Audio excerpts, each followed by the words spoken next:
for us to complete our spring series with such an amazing speaker in the body of Dr. Tony Bates. We are so privileged to have got him and that he had the time to be with us.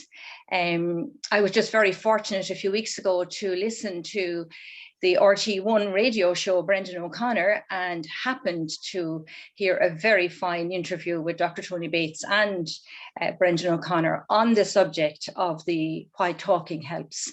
And I suppose that triggered my curiosity and my interest straight away to find Tony, to contact him, to see would he be in a position to do something for Ennis mental health.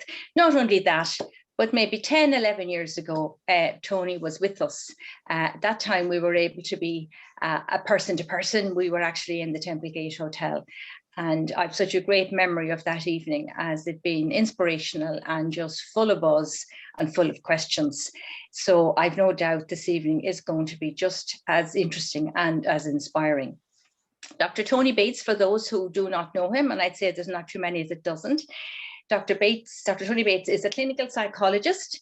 He was head of psychology for 30 years in St. James's Hospital at Dublin and established and directed the MSc Cognitive Psychotherapy in TCD until 2006. He founded Jigsaw, the National Centre for Youth Mental Health, really quite a unique project. We could talk about that on another occasion. In 2006, to serve young people and their mental health needs. He was made honorary professor of psychology in UCD last September as a tribute to his contribution to the field. Tony now lives on a cliff outside Grange in Sligo, a place I know quite well, and it's truly beautiful. He now writes, he consults, and he looks after 6 hens, 3 cats, and a pair of rabbits. So I would say, Tony, you are a busy man 24 hours of the day. Sure. The title, I don't know which gets preference, but anyway. The title of your talk this evening is Why Talking Helps. And as you've said in your intro, these days we hear an awful lot about why we should talk and how it helps our troubles. But we might ask the question, how does talking help? And it doesn't always make our problems go away. And yet talking is what we human beings have been doing since time began to help manage our lives. So in your presentation, you're going to look at why it helps, what difference it makes, what helps us to open up, share our pain, and what makes it so hard to talk at times.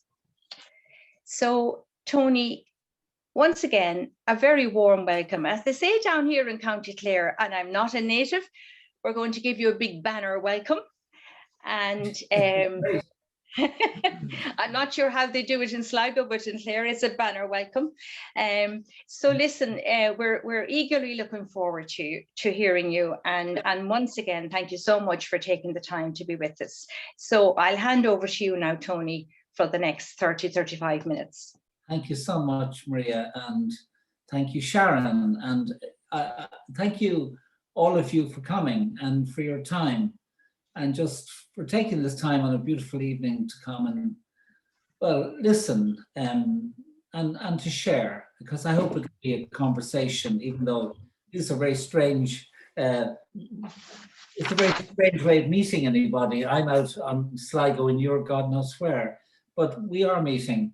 I remember the Dalai Lama saying once that every meeting that we have, we should have an intention for that meeting. You know, we should have something that we want to achieve, that we'd really love to achieve when we come together. And because this, I don't want to waste your time. You know, this is a precious time together.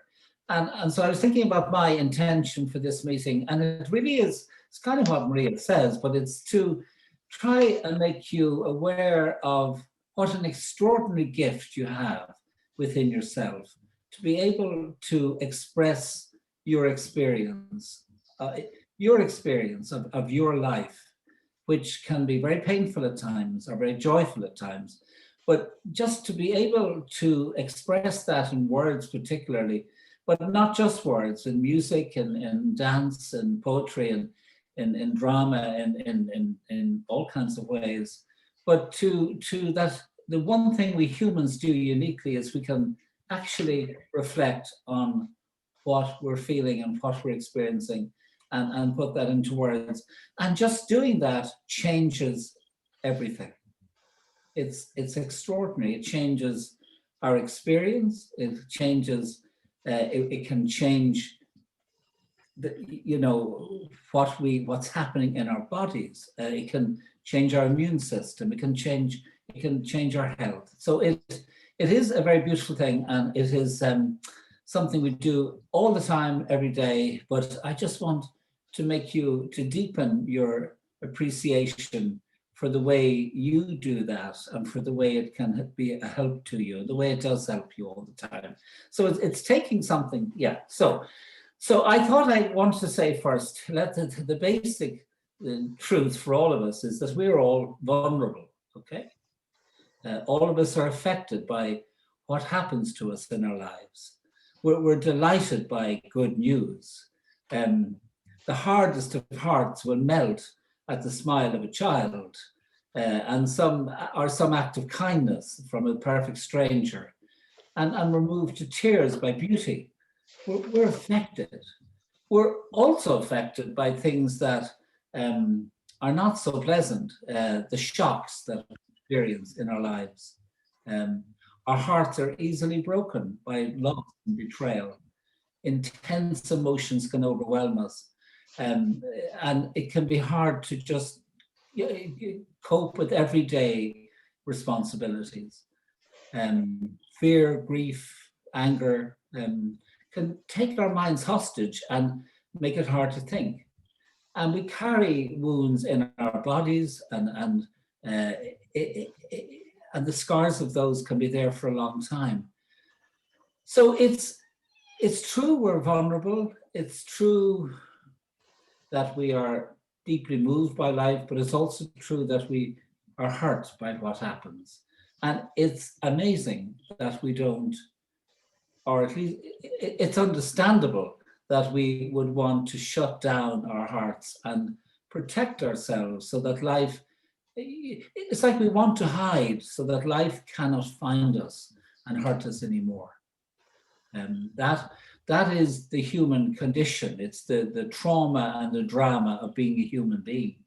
And nobody asked you if you wanted any of this. You just arrived on this planet one day and it was all thrust upon you, the good, the bad, and the ugly. But here's the thing. You didn't arrive empty-handed.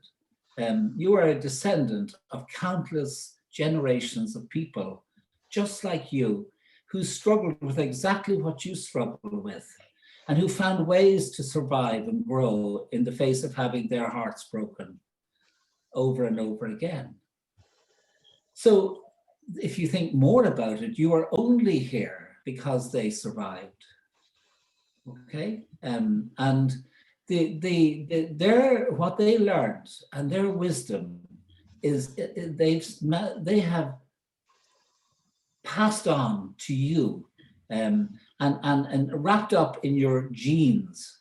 You have the tools and the wisdom to know how to deal with the difficulties of life and the possibilities of life. It's all there. The wisdom is passed on from one generation to the next, so that each generation, and particularly the one we're in now, that each generation can take the next step that previous generations never believed were possible, okay?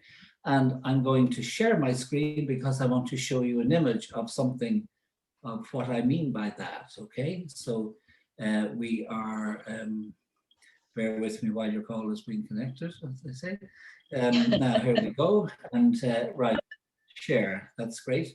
And so here we go, that's great. And you all see that, fine, that's good. So this, you know, Amanda Gorman, and she held us all at the inauguration of President Joe Biden. And, you know, she is, when you think about it, a very unlikely person for lots of reasons. She's a woman, she's black, she's young, she's so young, and she's a poet. I mean, what gives her, you know, the right to stand there and say a poem? And yet she did, and it was the thing we'll all remember forever, The Hill We Climb, and I'll take a line from it in a moment. But, you know, when she was interviewed by Michelle Obama recently in Elle magazine, some of you read that, I don't normally, but I read this article, and she said that, you know, since she was about 16, 17, every morning she looks in the mirror and this is what she says. I am the daughter of black writers who were descended from freedom fighters who broke their chains and changed the world. They call me, you know. And some of you will recognize this from the film Moana, which is where she got it from. But it's the sense that we're coming into this world, facing these difficulties, and we've had lots of them in the last 12 months. But we have within us a wisdom beyond what we know we have. And so she said, we, the successors of a country, hold on a second, I just need to move this up. We, the successors of a country and a time where a skinny black girl descended from slaves and raised by a single mother can dream of becoming a president only to find herself reciting for one. And yes, we are far from polished, far from pristine, but that doesn't mean we're striving to form a union that is perfect. We are striving to forge our union with purpose. And this kid, you know, and I think it is something that poetry is probably the highest example we have of the power of words. Poets in a time of crisis are superheroes because more than anyone else can, they seem to capture and express our collective and our personal experience in a way that is just so validating and so healing, you know, when we hear it.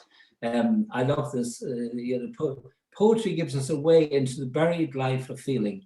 In other words, a lot of what we struggle with doesn't have language, and part of the part of the excitement of life is finding language. And when we do, it speaks and it changes how we think about things. So words, as Wordsworth said, give substance and life to what I feel. They bring me alive. Or as Seamus says, finding your own voice means you get your own feeling into words and that your words have the feel of you about them. We're all wondering, how do I become myself? One of the ways we become ourselves is that we find language for our own personal experience. I feel really sad. And if I can get my feeling into words, then as I say that phrase, I have a sense of myself. I feel, it's not that I feel suddenly happy, I don't. I feel sad, but it's okay to be sad. I feel grounded. I feel, you know, I feel me. And that's what we're trying to get through words, how to be me. And we've been doing this for years, and particularly words have proven really important for us at the edge of life, where life is hard, where things are very hard, like in the Great Glaskets, not far away from you guys down there. And how did we survive those? We told stories. We put our collective experience into words and we told stories. Now, some of this are not just the stories of the awful. Peg did the stories of, you know, jealousy and lust and murder and all. Her stories were kind of really, you know, that book should have been called Love and Hate, or, you know, Fair City or something. But it has all of those elements of passion and intensity and hurt and that she wrote about. But she gave expression to what everybody was struggling with, and it made them feel closer and united. I think the stories here are the stories of how people have coped, and they're passed down, but again, it's through words. And And, this is not new, because this has been happening for thousands and hundreds of thousands of years.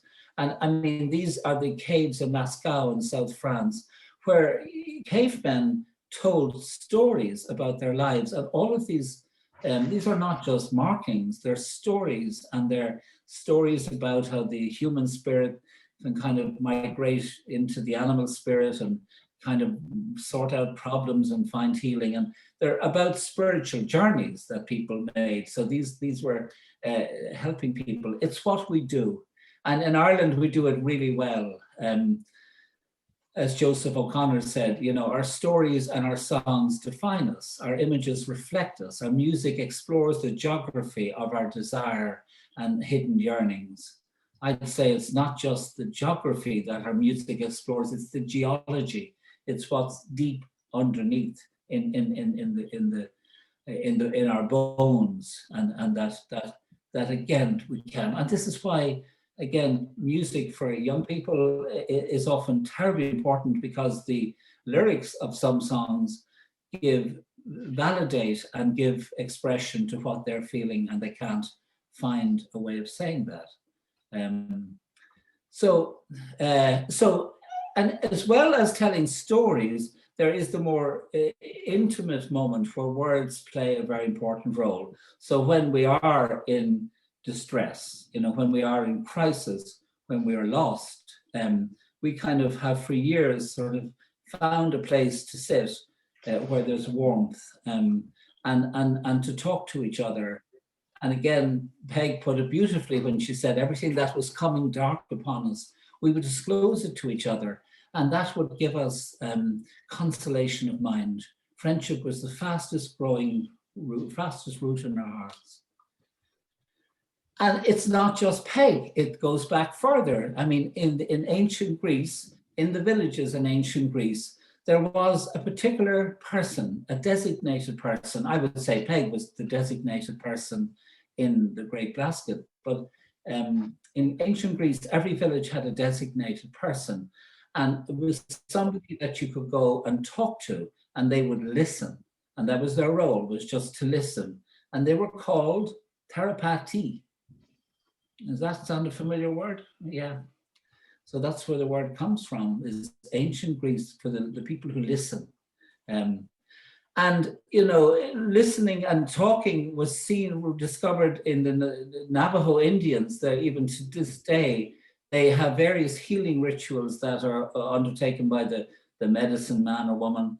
But they would always tell the tribe that before you can really benefit from these rituals of healing, you need to talk.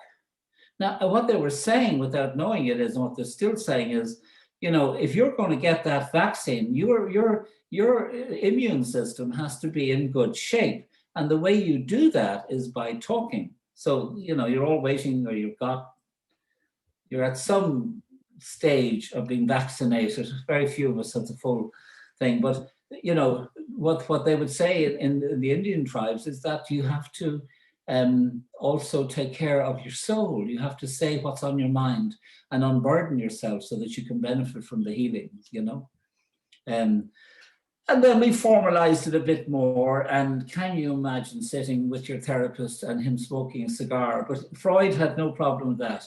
And it was all a bit formalized and difficult, and it got easier and more friendly over the years. But it's still the same thing. It's two people confiding in each other.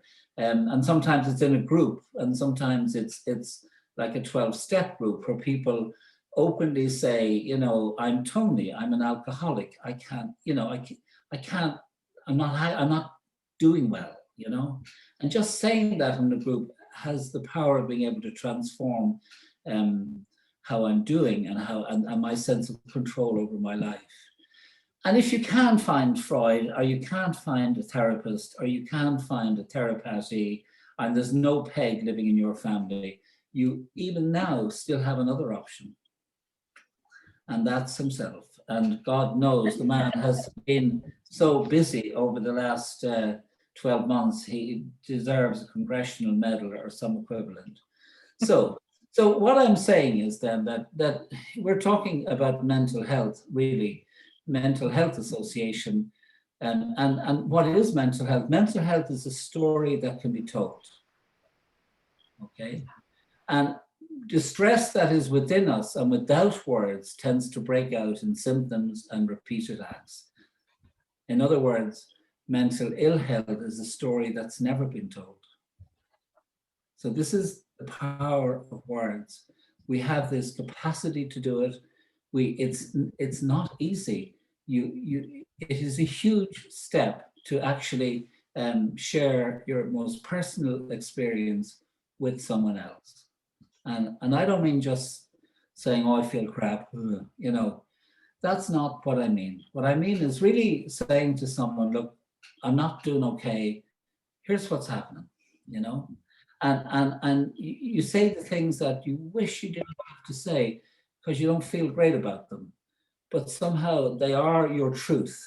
And they're the truth in that moment, not the truth forever, just in that moment. And as you say that the feelings, well, we'll come back to this because we need to get. So when we don't talk, I think this is a wonderful quote and I put it in, but when we don't talk, we can become trapped. And James Baldwin said people can become trapped in history and history trapped in them. So, you know, I have a history, it goes way back, you know, but I can be trapped in my history. And as a country, we can be trapped in history. We can be trapped in a time when we were cruel and brutalized each other.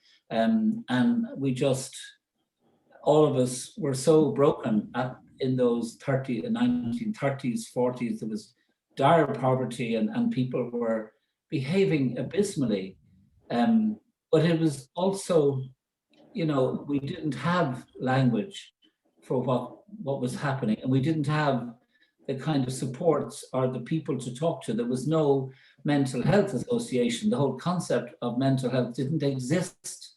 It just, people were left with pain that they had carried from an earlier century, and they were trapped in that pain, and that turned to rage and to brutalizing each other in ways.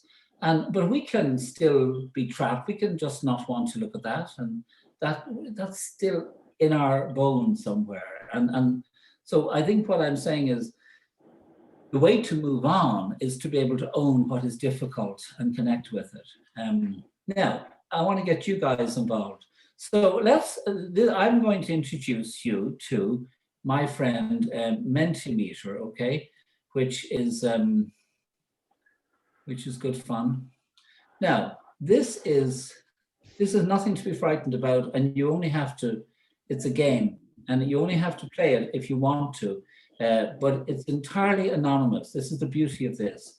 I ask you a question, and if you can get your phones and look up menti.com, menti.com, just log in menti.com, and it'll ask you for a code, and the code is 37242091. You can see it on the screen. If you put that in, you will then see this screen. Okay, so let's do that step, because I have a few other questions we'll come to, but this is the first one.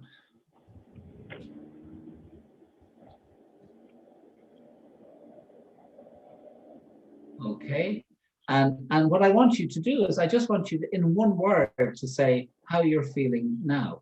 Okay, just put in, and yet again, it's entirely anonymous. There's no way to find out who sends and what, so don't be embarrassed or hesitant in any way, even if what you're feeling isn't great. Fed up with this idiot talking at me about whatever. So what are you feeling right now? And then, you know, once you've logged in, just you'll stay logged in for the whole time. It'll be easier then to hop in and out of it. It's more of it. There's one. Interested. Thank you. He's tired. Thank you. Yeah, busy. Now, I think we'd like to get the code again, Tony. I think some people would like to get the code. The code is at the top of the screen. Oh, it's at the top of the screen. Oh, sorry. Yes, sorry. Yeah. So the code is 37242091. Great. And according as people, many of you will use the same word. So I can see that a couple of you have used the word interested. And so the more frequently people say a certain feeling or word, then that word gets bigger, okay? So the size of the font tells you how many people are saying this. So right now you can see that interested is like in the lead, and that's the dominant feeling. But behind interested, close behind, we have tired, and then we have some people who are feeling sad and angry and busy, and these are the feelings that often get pushed away, but they are part of our human experience, because really the feelings that you're reflecting here are the feelings that we all have at some point every week or every day, you know, and feeling like a failure. These are very hard feelings, you know. They are kind of almost destructive, you know. They can eat away at us in a very destructive way. So a lot of what we have to do as human beings is find ways to work with them, like not to let them have a, you know, feeling very deeply rejected by a parent. I mean, that's, you know, that's heartbreaking stuff, and upset, reflective. Okay, so let's kind of give you another one. Since you're doing this, thank you, you did it really well. That's really good. Now let's see, can you just say, what's your word for when you don't feel good? I kind of, already many of you use words for not feeling good, but when I feel kind of blah, you know, and I feel really crap, what is the word? Is it, well, it could be any word. You know, it could be lonely, it could be sad, it could be furious, you know, the crappy. Oh yeah. We have words, you know, that are less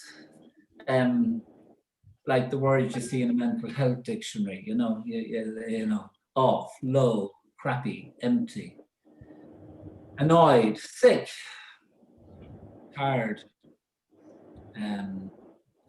These are great, and depressed and sad. So again, you can see sad is low, depressed. So again, isn't it interesting that the kind of times the feelings we struggle are those low energy states where we're just not feeling good about ourselves, low, sad, depressed, crappy, grumpy, flat. Flat is a great word. You know, it's like there's nothing much going on, but I'm certainly not happy. I'm just kind of flat. There's nothing really, you know, which I think is a form of kind of shutting down. You know, you just you shut out a lot of emotions because they're too hard, and then when we shut out the hard ones, we also shut out some of the good ones, and we often feel flat. But you can see now there's a lot of words. And sad, but this will pass. That being able to encourage yourself with that feeling. Okay, that's great. So again, you know, a lot, and again, these are all the feelings we all have at some point, you know, in a given week. This is the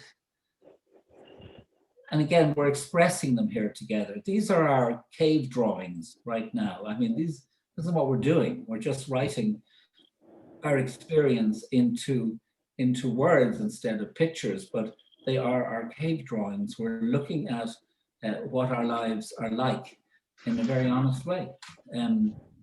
So I'm going to keep moving here now. Just go back to this. Right, so we've done that one. Okay. So what we're all trying to do is to make sense of our lives. And mental health is about opening ourselves to difficult elements in our lives that cannot heal until we connect with them. Until I recognize that I'm sad, I can't begin to work with that. It can't, that's, you know, I want to shut it away, but that doesn't help. That keeps it, it's like a festering wound, you know, And words may also give us a way to connect to our experience and share it with others, so that words connect us with our truth. Why does talking help? Well, when we give our sorrow words, which is Shakespeare, we accept what is hurting in our lives and allow it to be part of our lives. So I accept that I feel very upset by what you said to me last week.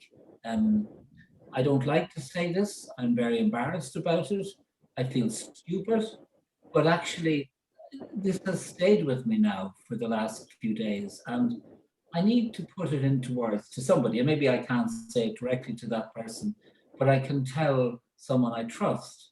What happened last week is kind of really got to me. We connect with it. So that's the first thing.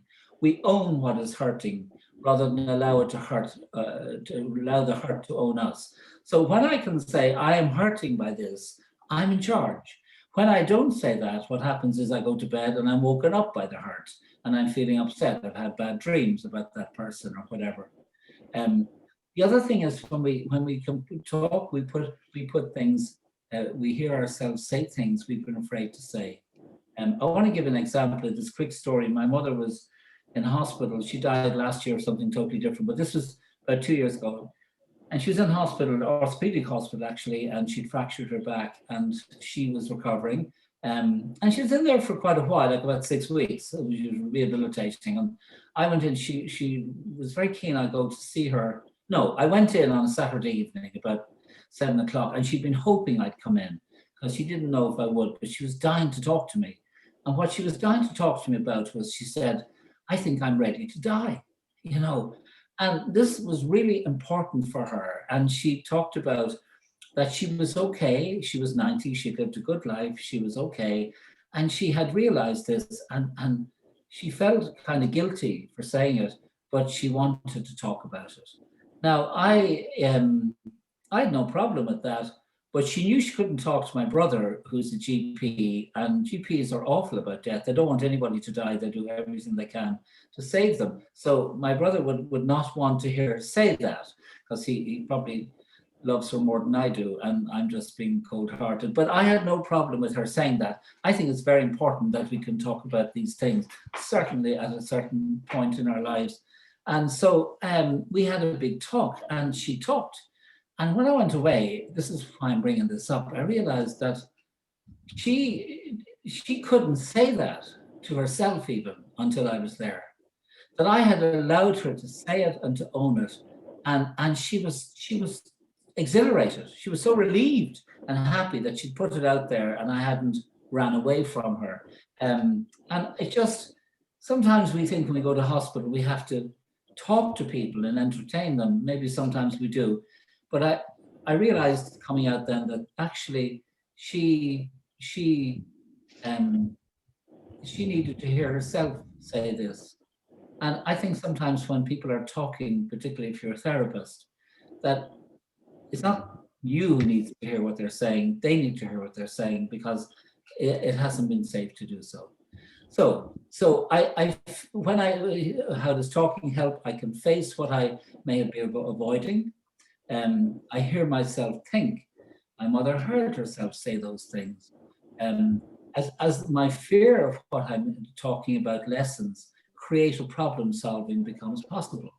Because when I'm upset, I can't think. When I can talk about it and my upset kind of settles down, I can begin to think. Feedback from the listener gives me new perspectives, so that, I sometimes feel, is that okay? Is that okay? And then somebody says, it's absolutely okay. That whatever you're feeling, I knew there was a really good reason for it, and this is what it's about, and this is okay. And finally, I think, we relate to our suffering in a new way, because, suddenly it's not weird. And I think most of us are embarrassed or ashamed by what we feel. But when we can talk about it, we have a chance of saying, well, it's just the weather. It's not good weather. It's awful weather. I don't like this weather. But actually, that's all it is. It's weather that will pass. And I can relate to it in a kind of a caring way now. So the presence of someone I trust makes it possible to come to terms with what is frightening to face on my own.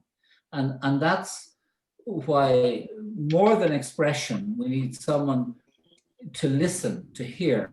So we need what we have to say to be heard by somebody. And that's, in that exchange, is a kind of healing. Something shifts, okay? So the science bit, I'm going to finish now, but the science bit is that, this is a man who did a lot of scientific study on what happens when people open up. And he discovered that when they were given lie detectors, that what would happen is the thing would go crazy, because it's measuring their galvanic skin response, their blood pressure, their sweat. And if they told her, and then he'd say to them, well, your physiological, this machine is going crazy, but I believe you. I know you're just, I know you never met that guy before. I know. But listen, can I just fix this machine? And would you go into that room and just chat with somebody about this? And invariably what happened was the person, the suspect, the defendant, was it would go in and unload the truth. And as they unloaded the truth, they come back and do the studies, what he found was that they all felt that all the blood pressure, sweat, everything was normal. It was normal. They were okay. And even though they had just given somebody the truth, which meant they would be in prison for the rest of their life, or they'd be facing a death penalty. This was all done in Texas. And so the point is, he said, even if you're facing death, the truth in a way does set us free. It helps to speak, Ironically, the real value part of that wasn't bringing about confessions. Now, these are more studies. I'm not going to go into all of them, but basically they compared measures of illness among people who were spouses of suicide versus spouses of somebody who had been in a terrible road accident. And they made the erroneous assumption that people who'd been, related to somebody who died by suicide, they would have a lot of support.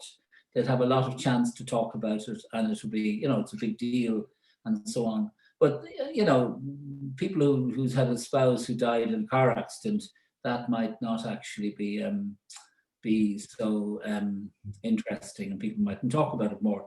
So they tracked the rates of physical illness in these people over 2 years, and they found, quite to their surprise, that it was the spouses of those who died by suicide who were the sickest, who had the most illness. And the reason was that actually nobody was talking about that, because, there might have been specialist groups, or there might not, or they might not have gone. And in ordinary conversation, people were too frightened. So that the pain they were carrying never had a chance to be turned into words. Whereas accidental death, people were much more likely to say, gosh, how you did this, and so on.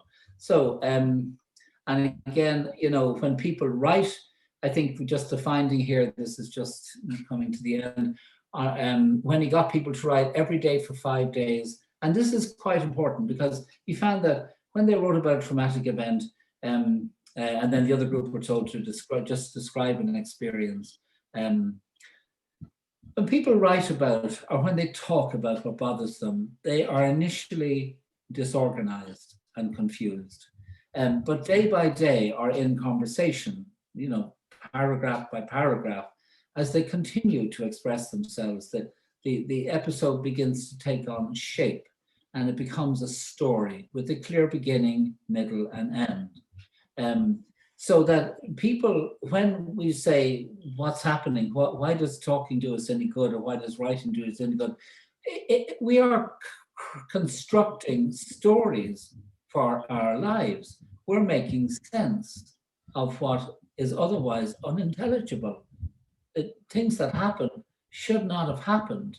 We cannot make sense of them. And when we cannot make sense of things, what do?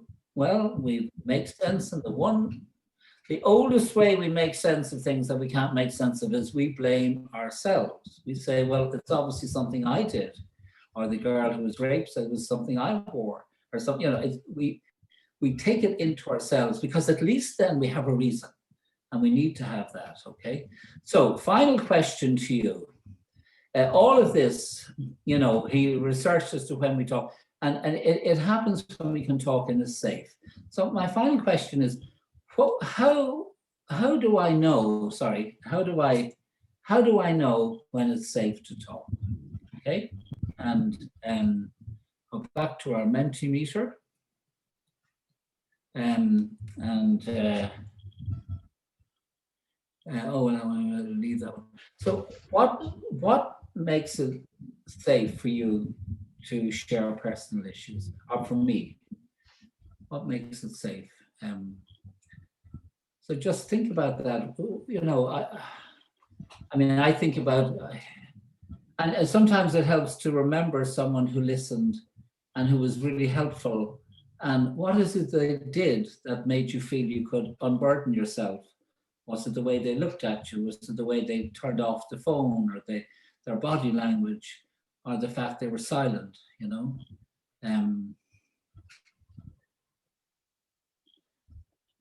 Okay, never had this before. So what I'm interested in, what is it that makes you feel you can trust somebody? It's a hard question to ask, but how do you know you can trust somebody? Is it the way they look at you? What is it? Confidentiality clearly is really important. But you feel that, I think the feeling that a person won't in any way, question me about won't make me feel ashamed. I think that's one of the things. A gut feeling, yes, that gut feeling is very important. And I often tell people going to see a therapist, give them 1 or 2 or not more than 3 sessions, and your gut will tell you if you're safe, this person is okay. And you should feel quite safe by the end of the 3rd session, certainly. And if you don't, well, talk about it with the therapist and see what's good. Again, gut feeling, body language. So it's funny when we ask about what makes me feel safe, it has very little to do with what the person says. Although in honesty it obviously does, but it is a lot to do with their kind of non-verbal cues, their patience, how they look, how they position themselves, and that is very important. Okay.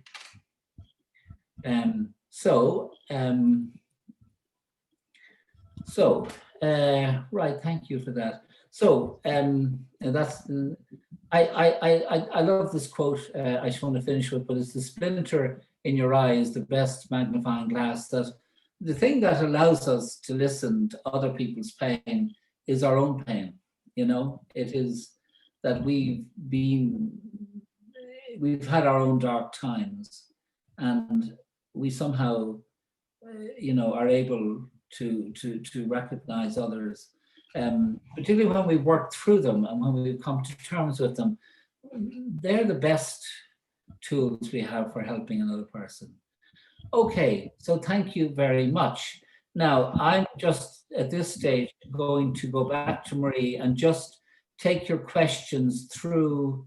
I think I'll take them through the chat function. If any of you have any questions, because I did go over time there. Tony, not at all. It's you probably could keep talking, and we would love to keep listening. Well, I'm just worried that some people might want to get the 9 o'clock news, and they're No. I think we've had enough talking so now we want to kind of talk together. I think that's basically what we need to. Yeah, no, I'd love to hear that. We've had enough of the bad news. So we have a few people have put things in the chat already. I don't know if anybody has a question.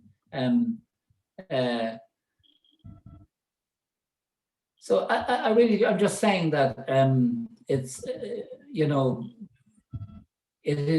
it's an extraordinary thing, and certainly as a therapist, I was paid to have honest conversations with people, and that is the most wonderful thing, to have conversations where people have reached a point in their life where they're not hiding anymore.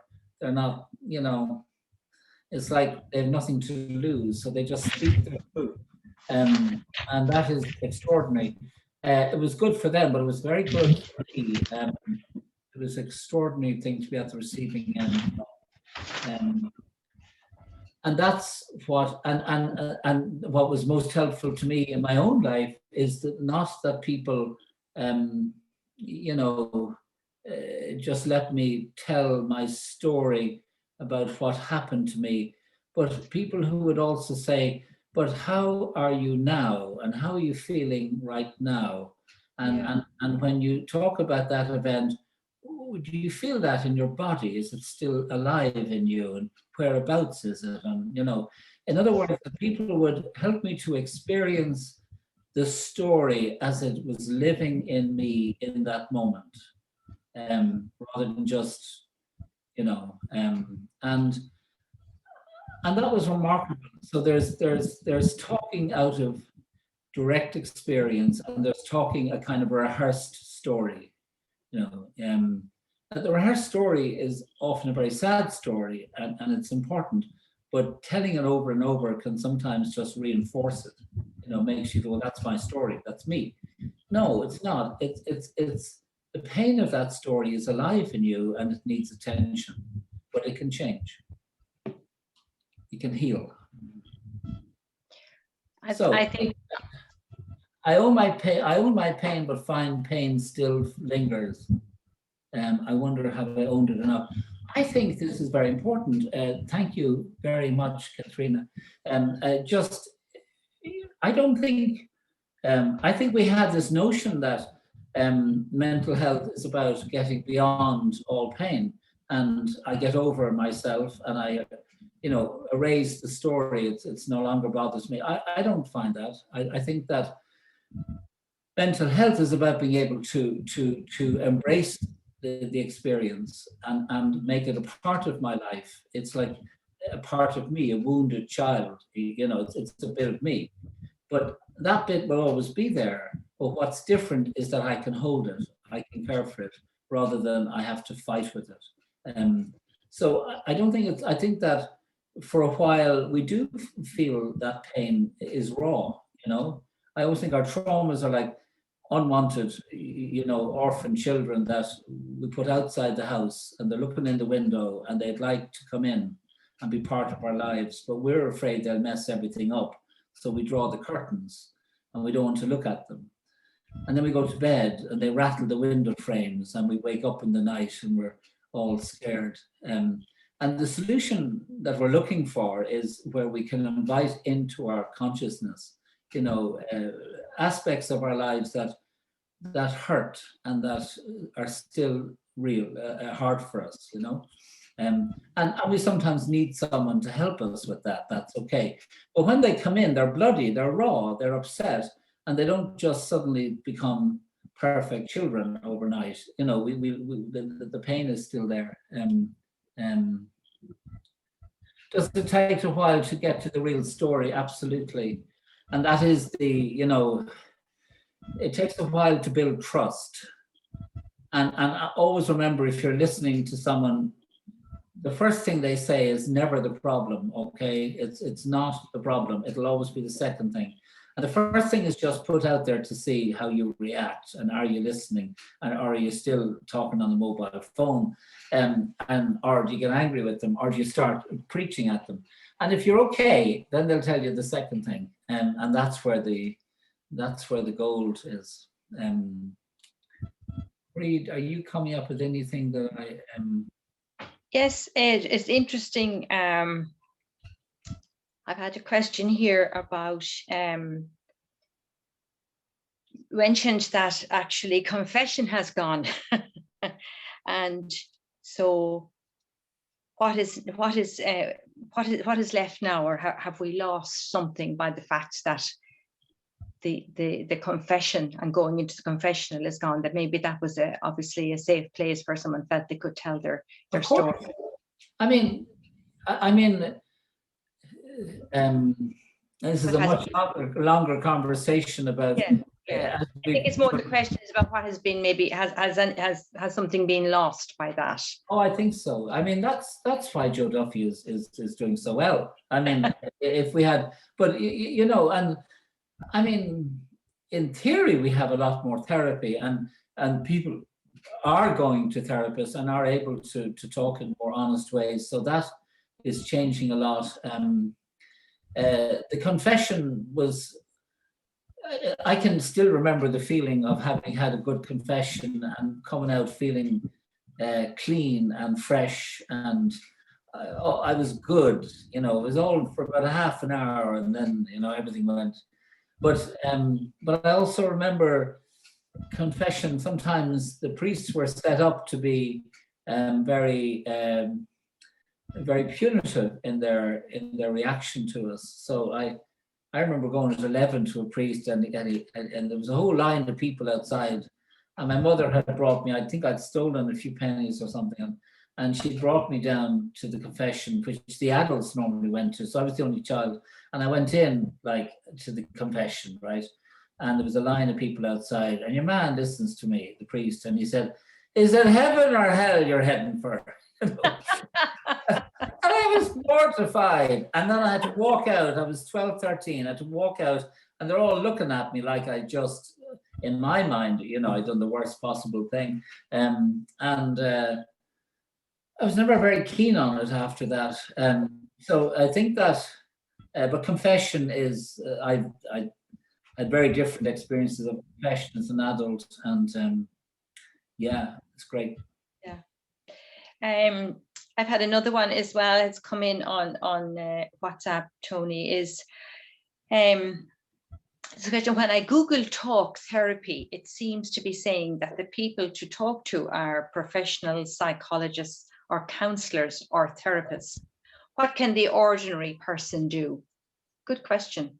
It's a great question. And I would say, in 95% of cases, we need the ordinary person. Yeah. I mean, and there's a lot of evidence that informal supports are as helpful or more helpful than, they compared somebody talking to a teacher they trusted, or, versus talking to a therapist. And the teachers and the aunt you could trust, or the grandparent, came out better. Okay. I think is that, we need to help each other as much as we can. Sometimes the knots that people get kind of tied up in, our lives can tie us up in knots, and sometimes you need a really good therapist to untie those knots. There's somebody who can kind of put their hands into your soul and just find where the knot, and they can and release it. And there are very few people, I think, that are that good. In my own profession, it's just, it is just, even, and I think most psychologists would agree. I think psychology is wonderful, but I would say that, it's not every psychologist who has that gift. It's not every psychiatrist who has that. It's not every psychotherapist. There are people who have green fingers and who just seem to be able to connect, and they can sense where the pain is locked inside us, and they're hard to find. So we do what we can. We write about things. We talk to each other. We go to talks. We listen to talks, and we do what we can. But don't think it's all in the hands of a therapist. But if you can find a good person, it's a great gift to know in your life. Not that you need to go all the time, but it's just great to know if you run up against something that there's Maria, is a great person that I can go and talk to when things get too much. It's great to have that, but for the most part, we need each other.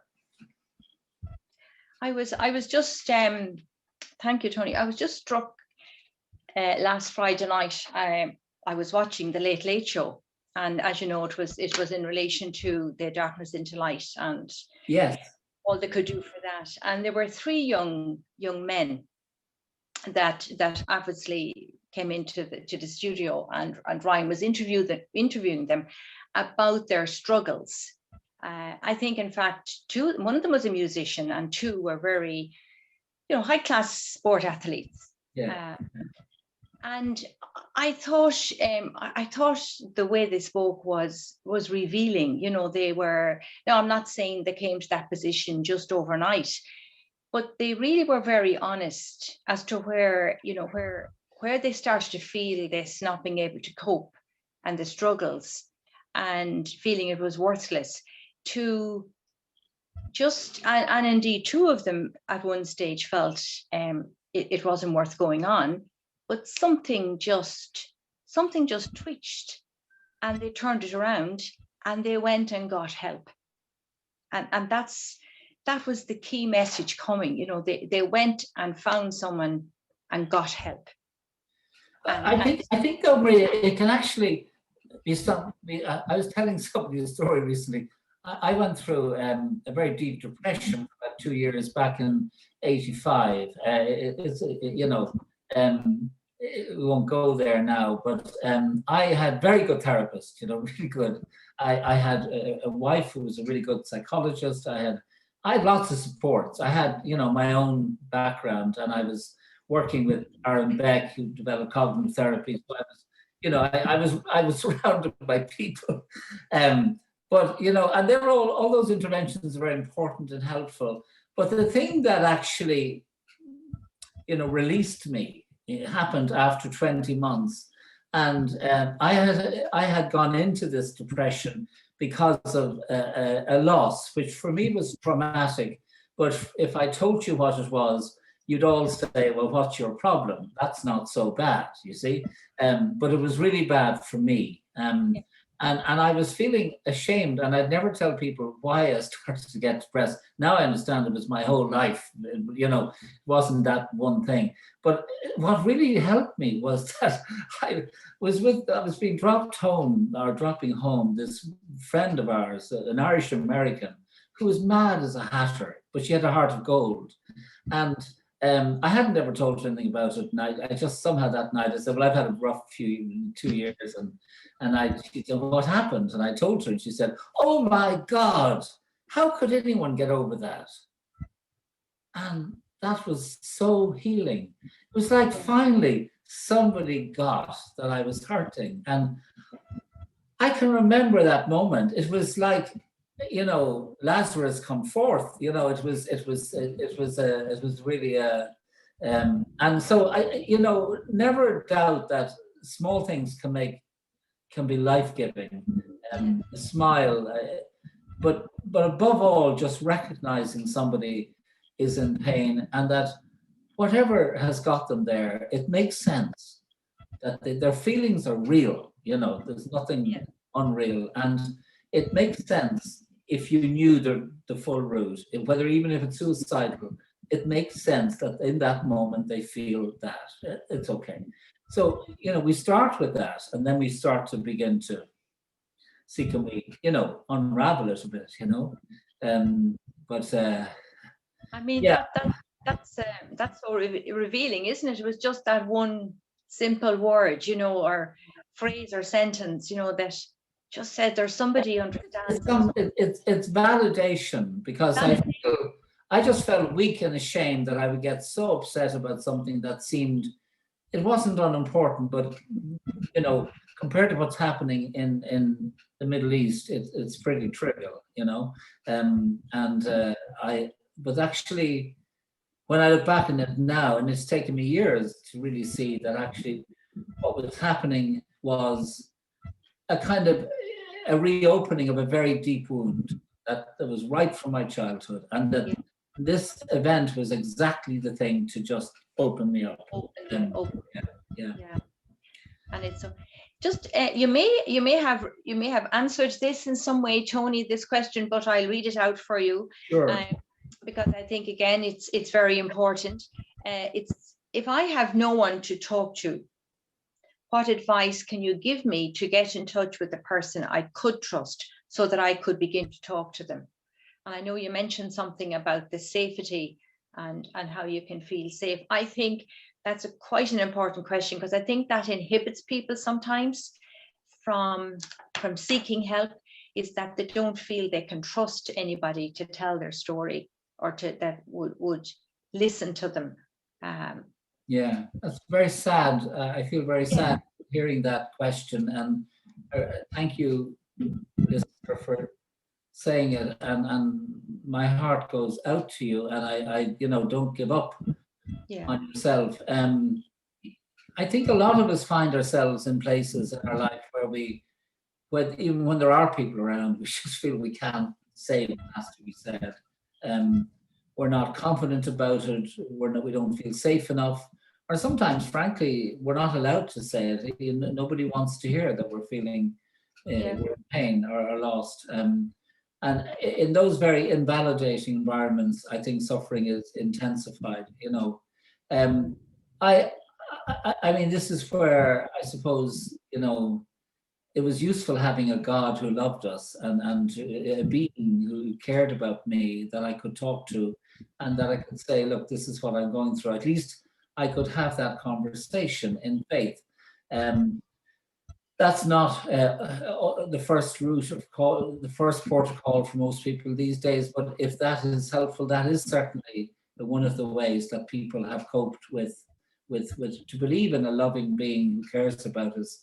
I mean, I would say there are people in this room now, this virtual technology room, who are very moved by your sharing and who care about you and who don't want it to be the end of the story. It's a hard part of the story, but it's not the end, and that it can pass and that it can change, and really, so sometimes to write out of that, people have, to journal and to imagine you're writing to some kind of caring other. You're writing to someone who cares. You're to a universe, to a God, to a community, to a friend, because that care is out there. You haven't bumped into it. And the other thing then is to look in your life at where you do find that care, and it may be in utterly simple people. Again, we professionalize the whole business so much we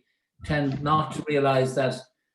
For me, the cashier in SuperValue has been a huge help the last 12 months. Absolutely. Because one day I said to her, she said to me, "How are you getting on, Tony?" We'd always have this banter, And just one day I looked at her and I said, Bernie, I says, "I'm having a rough day." And she said, "Oh God, Tony, I get that. I've had my own mental health stuff in my own life." And ever since, we've been great friends, and we had this real conversation about real things. I mean, she doesn't know me, I don't know what she meant by that even, but I know that she saw a fellow human being who was having a rough time, and she felt compassion for me, and that matters, So just there is kindness out there, but probably hidden in the most unexpected places, I think one or two. Some people are actually sending stuff in the chat box. It's actually going quite quickly, so I'm missing it. So maybe if they just came in there again with it, one or two things seem quite important, but it's coming up so quickly. I'm not getting a chance to actually.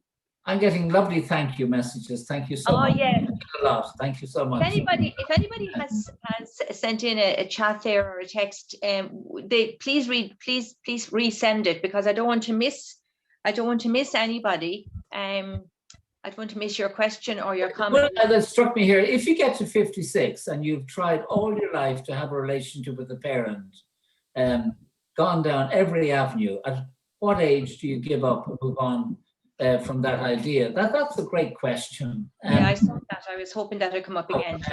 And the age is 57. That's. I mean, this is, guys. I think we have had, particularly in our own faith tradition, we've had honor your parents. That was like, was it the fourth commandment? It was certainly the thing you had to do, no matter what. And I think we need to understand that you can love someone, but there's a point where you can also admit to yourself that you've gone so far, and that's as far as you can go. I mean, you're just not going to make a big change here, because they have gone as far as they can go, and they're not going any further. And so there's a point you reach, I think, in a lot of relationships, not just with parents, where you either say, well, am I okay with this? Can I live with this? And can we get on? It's not perfect, but it's okay.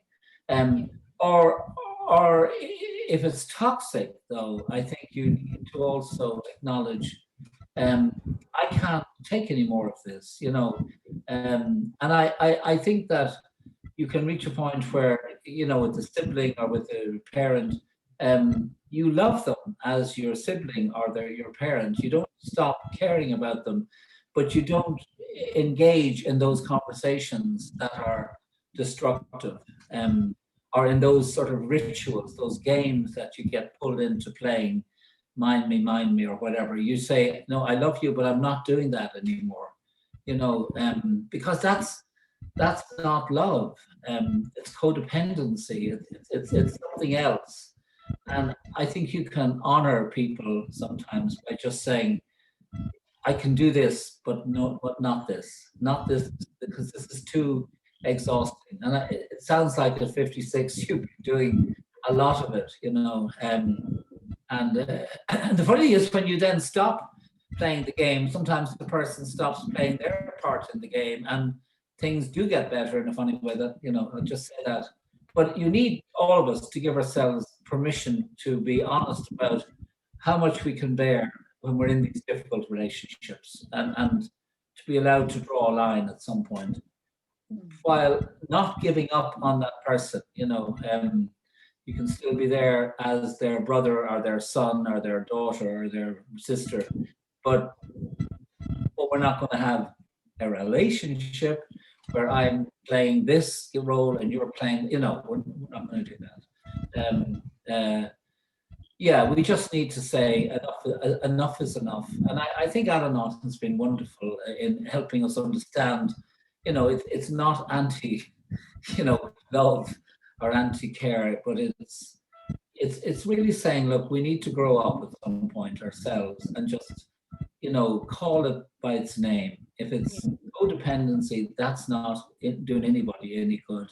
If it's love, it's love that allows people to be themselves and allows me be myself. I hope that's some way helpful. But it's a big question, and I don't know the details, of course. Yeah. Well, hopefully, Tony, I'd say what you've helped there sometimes is about being honest with yourself. Yeah. And that you're just not you're not just going to be able to do it anymore, but I mean, it's letting the other person as well. I've got another question come in. What if one person wants to talk and the other doesn't? I feel the mediator. How can we resolve this? I feel. Sorry, I missed that. I feel the mediator. Yeah, it's like, what if one person wants to talk and the other doesn't, and I feel the mediator? How can we resolve this? It's how it came in. So I'm not sure if this person is caught between a situation where it sounds like they're a third party in a situation where there's Yes, it's like there's three here, there's three persons maybe. How can they I once I had a very good supervisor when I was working in James as a psychologist who was and I always remember one day she was doing a session with a family who were just fighting with each other. They were just, there was somebody in trouble, somebody was the patient, whatever they had. And everybody was fighting and arguing, and it's your fault, you should do it, all this kind of stuff. And Helen Horton was the woman. And Helen just stood on. I remember Helen. And Helen was. I do recall meeting her, Tony. She was tough as nails, and she got all kind of upset. And she said, I can't take this anymore. I find this very upsetting that you're all being so nasty to each other. She said, I just can't do this. I'm going to leave now. And when you're sorted, I'll come back. Helen got up and left the room. And so she then, came back. She was doing it very strategically. She knew exactly what she was doing. And then when she came back, they'd all sorted themselves out. They were behaving. And she said, can I come in now? Is it safe? I said, yes, please come in. But why am I saying that? I suppose I'm saying that, I think if you're in that role, you need to be free to be very honest with both parties that, it's not working for you. It's really wearing. And just to let them know it's exhausting to be in a position where you wish you love them both, you want the best possible relationship. But there is some point also, a bit like the previous question, where you can't fix it. You just got to, Al-Anon, I think the first thing is I know that I'm powerless over the alcoholic in my life, or whatever it is, but that I have to recognize I can't fix. I wish I could. I wish I would do anything, cut off my arms, but no, I can't. And just to say that, guys, I love you both, but I can't fix this, and I don't see that I'm adding any. I don't think I'm bringing anything to the party here. I feel maybe I'm making it worse. I think I should just leave. And just to be able to say, in a moment, I'm laughing, but it's a terribly serious thing. But to say, no, I can't do this anymore. I'm sorry, I can't do this. Yeah. I'm only human, and I get worn out. Yeah. You guys have to fix this yourselves. And maybe you can't, or maybe you can, I don't know. But you've got to do it now. And leave the room. Or leave that space that you're holding for them. Just one finally, Tony, probably on a slightly lighter note. Thank you. and thank you so much. This has been tremendous. I must say the questions and the feedback and the comments are just fantastic. But Ennis Mental Health Association, and this has come from one of my fellow colleagues as well. We celebrated 30 years towards the end of last year. So we're hoping to erect a bench in the town of Ennis. Ennis is going through a lot of regeneration at the moment. I don't know whether you've ever been in Ennis. You have for us, but whether you walk around. I haven't been anywhere for about 10 years now. Well, the next I can't remember what Dublin looks like. But I suppose as a kind of a mark of I suppose acknowledgement to the people of Ennis, because they've been so really very good to us, and the environs of Ennis as well in all the things we've been doing for 30 years. We are going to put up a bench, and we want it to be a friendship bench. Yeah. So we're just wondering, does anything come immediately to mind to you as to what little, what reflection we might put on this? Or well, the moment you said it, what came into my mind, and I mean, I was thinking, I wasn't even going to say this, but what came into my mind is,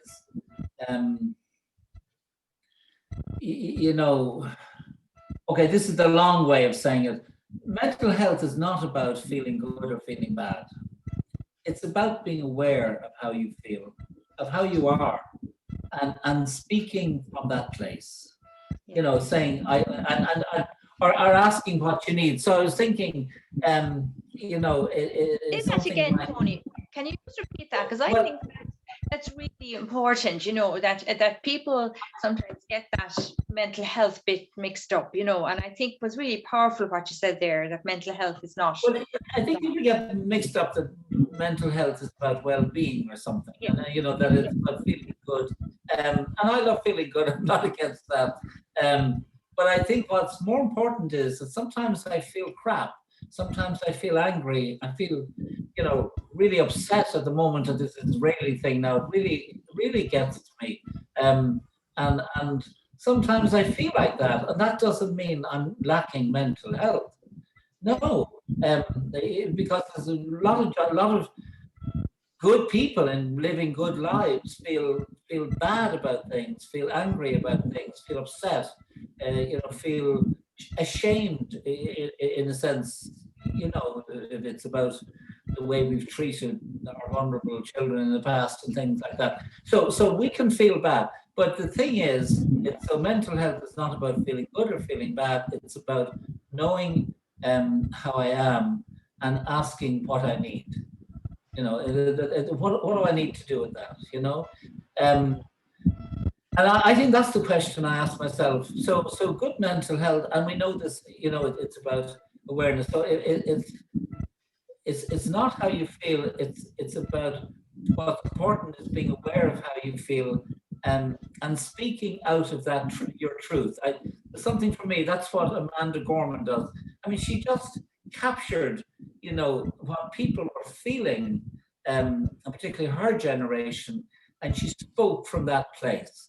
And when you do that, we're all bang, it's just boom, it hits us. And when I speak out of where I truly am in my life to you, there's electricity. I mean, there's this kind of energy, and you're affected, I'm affected, and something changes. Something wonderful happens. So that's why we should never be afraid to hear how bad somebody feels, because it's a real gift. I loved it in psychiatry. People tell you just how awful they felt, and it was something so kind of honest and raw and human about that. And boy, we both felt great. I mean, that's what it's about. We're trying to find ways of connecting truthfully, not about wearing masks and pretending we feel other than we do. Yeah, fantastic. Well, you've given us certainly food for thought on that one. Thank you, Marie. And we, when we're coming together to think about. I could refine that a bit more, but it's worth doing something that challenges people to think. Yeah. And then even they can talk about that. Well, I don't agree with that, or I do, Yes. No, yeah, absolutely. And that's a really good. That's a really good challenge for us, is to put something on that makes people sit down and read it and take note, because we hope, as it happens, and we will work with the council, and we know it will happen, that people will get something from sitting on the bench. Okay, they can rest if they're tired physically, but also mentally as well. So yeah, I think that's absolutely fantastic. Tony, I'm just very conscious that you are at this stage talking perhaps an hour and 25 minutes or so. I'm very conscious people are listening. And we could listen for another hour and 25 minutes, because it's so interesting, and in so many ways it connects us to our hearts, really, about, as you have said so many times through your presentation, about what we're feeling and our thoughts, and how we're, be honest about where we are and what we're doing, really, and not to be afraid to say that, really. I think that find ways to express that. Yes. And to know that in you have ways, because your descendants or your ancestors found ways, and they've given you something. Maybe they've given you music, maybe they've given you poetry, and maybe they've given you friendship, but there are ways and means, and words are just something that I think we Irish are very gifted with. We've used them a lot, and we write beautifully. I mean, some of our poetry is fantastic, so I suppose it's finding the medium that works for you, but sometimes we get a bit caught up in that we do, sometimes we might feel, well, we don't have the right words to say it, how we feel. Whereas I think what I hear you saying is there are no right words. It's the words that you want to say. I love listening to Miss Eleni on Sunday morning, because it's again, people, well, some of them are very, noted writers and poets, but a lot of ordinary people who are not writers and poets, but are writers and poets in themselves. But they tell stories, or they talk about themselves, and it's very moving and very gripping. And I just think, the truth that we need to speak is never far away. It's always at the back of our mind. And if we can just say it, or find ways to say it, and it's life-giving for other people as well. I think that's really what I'm saying. When we're real with each other, when I'm telling you in honest terms how upset or distressed I am about something, I am giving you life as well as me. It works. It's because I know I've been at the receiving end of that, of people saying that, and I know how life-giving it is. It's extraordinary. So don't be ashamed or embarrassed about what is not working in your life.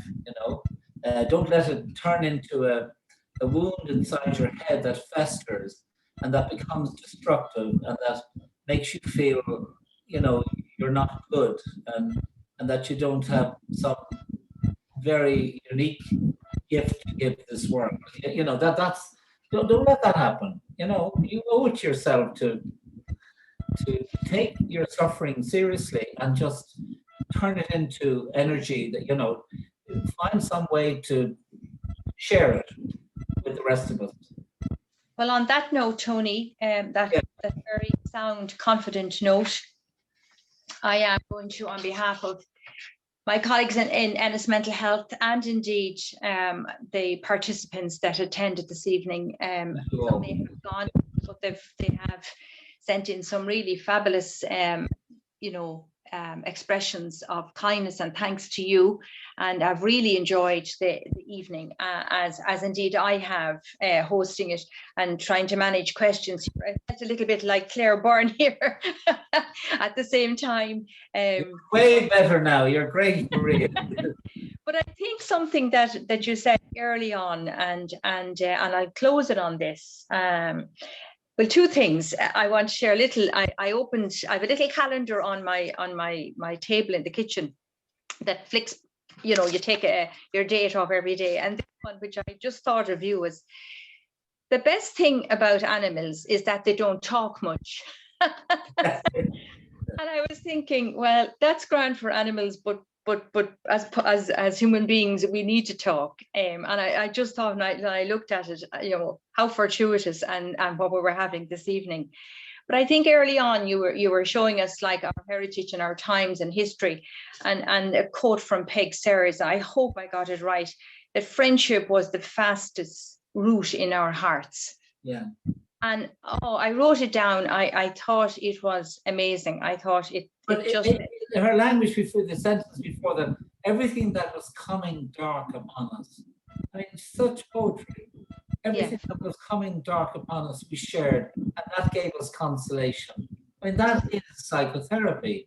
There was no mental health service on the Great Blasket in the early, and they had more trauma than you and I have had Sunday dinners. Yeah. And I mean, certainly loss. I mean, Peg had a patent on suffering and loss. I mean, she just had more, but it's always good to remember that we have within ourselves ways of resourcing each other and healing the hurts. That I think that's the thing I'd love to leave you with. And it's absolutely. I mean, it's very strong from you, Tony, and I think we'll all leave with that very strong message and feel quite uplifted by this fabulous presentation. So can I thank everybody for coming? And the great news is that Tony has agreed to come back to do a presentation for us during our mental health week. And watch out, we will be sending out lots of information about that between now and October. It's maybe from, I think, the 10th of October to the 17th. We run a week-long agenda of different types of activities. And you very kindly agreed to come back. And I think we're going to speak on the subject of resilience. Yeah. So hopefully, fingers crossed, and everybody being vaccinated or near enough, we may be in a position to do that as a person to person. But if not, this has been a lovely setting as well, and it's lovely to have you in our sitting rooms. So Tony, thank you so much, and have a great summer in Sligo. And you never know, we might travel down that little laneway to the cliffs. Oh, welcome. Come and say hello. Bye bye. Thank you all. Thank you very much. Great. Absolutely.